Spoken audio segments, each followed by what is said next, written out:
Fox says, hello, I'm 28, hoping for a wife. Have prayed frequently over the years, but my faith and flesh is struggling as I haven't met a woman that I'm attracted to that also has a heart for God. Still waiting till marriage, but my flesh fights me, almost feels like a punishment. Well, the reason why your singleness feels like a punishment is because you don't have the right perspective about your singleness. How you see a thing will determine how you flow in a thing. How you process a thing will determine whether you get the best from that thing. So if you see your singleness as a punishment and not a season for preparation, then my friend, you will never get to that place that you desire to be. And that's how the devil locks a lot of people up. A lot of people, they're locked in their singleness because they're not looking at their singleness the right way. And many people see it as a punishment, therefore they do nothing with the actual season. That's why it's never wise for you to look at marriage from across the bay, nor is it wise for married people to look at singleness across the bay, because you're going to try to swim over. And as you're swimming over, you're going to drown and never reach it. Or if you do reach it, you ain't going to be able to enjoy it. So if you don't see your singleness the way God designed it, then my friend, you won't be developed into the person that's able to manage the assignment of your marriage. So when you think of it from that standpoint, then you got to make sure that where you're standing in your singleness, you see it as a gift. Don't wait till marriage. Work on being a person ready for marriage. Work on marriage. Work on it right now. Work on becoming the individual that's able to handle their position in that marriage. Now I'm going to go back to your question. I'm 28, hoping for a wife. Okay, I'll get back to that. Hoping for a wife, have prayed frequently over the years, but my faith and flesh is struggling as I haven't met a woman that I'm attracted to. The reason why you haven't met a woman that you're attracted to, because you're not attractive enough for that type of woman. Everybody wants to attract when they are subtract. Coach Mel, my brother's in the video with me, so we spar like this. We wordsmith. So this presence on my live right now got me talking elite. Okay, how can you attract when you are subtract? Nobody wants to be with a subtracting type of person. They want to be with an attracting type of person. Can I attract things with you, or do you subtract things from me? So if you're not really attracting in your singleness, then you're not going to attract that individual. I was attractive because I was attractive. I attracted my wife because I was in an attractive aura.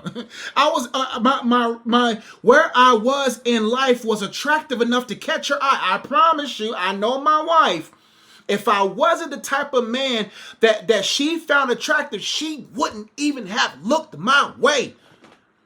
But because I was attractive holistically, physically, mentally, emotionally, spiritually, relationally, at that level, at the level where we was ready to meet, she was like, yo, I'll rock with you. But then as we started courting, I became even more attractive in the courtship phase. And the goal is to keep becoming attractive in the marital stage, where you keep your woman's eye.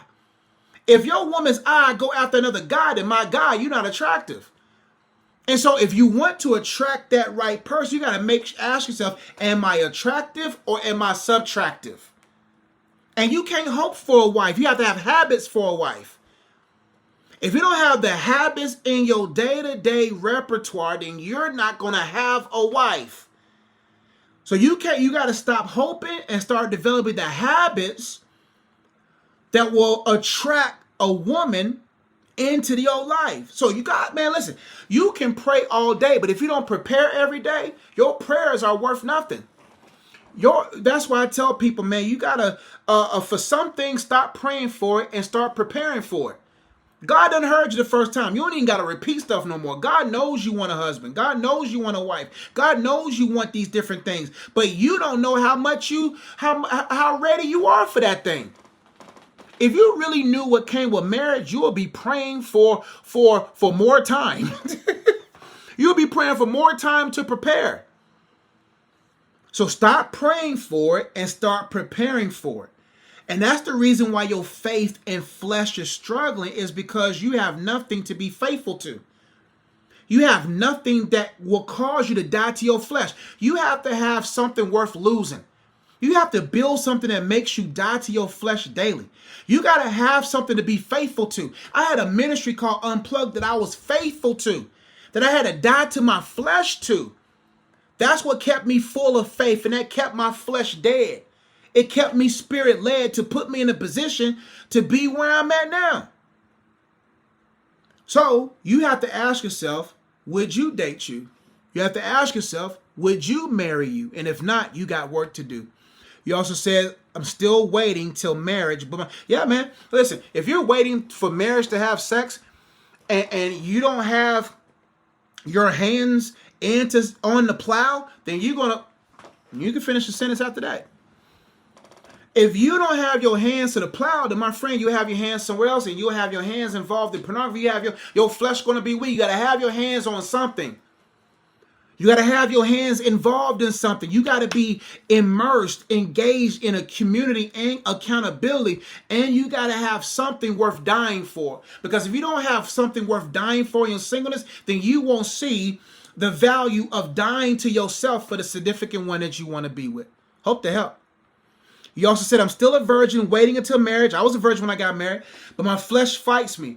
The desire is there, so it almost feels like a punishment. I'm trying just to stay faithful to God and wait and hope. Well, my friend, you have to have systems for that. First off, you have to be honest about yourself and realize, hey, man, you're not a virgin because of your own willpower. Like, you can't sustain yourself. Only God can sustain you. Only the Holy Spirit can sustain you.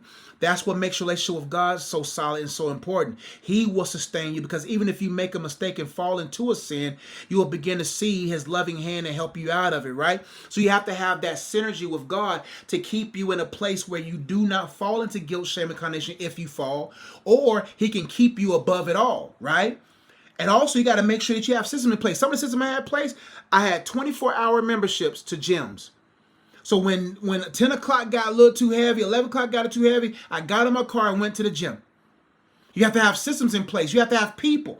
Back in my day, it was Covenant Eyes. It was an app that we had brothers looking out for each other. There's things like that in place. But my friend, it's easy to fall in those different traps if you're bored. Boredom is a demonic technology. He wants you to be bored. You have no time to be bored. There's always something to work on. And when you begin to work on those different things, then my friend, you'll begin to see those things working itself into your life. Hope to help. Thank you so much for watching my video. I pray that it was a blessing to you. If this video resonated with you, make sure you check out the links in my description box below. Links to my books, card games, coaching programs, as well as my school community. And also make sure you like, share, and comment on this video, and subscribe to my YouTube channel. I look forward to serving you on the next video. I love you all. Catch you in the next one. Peace.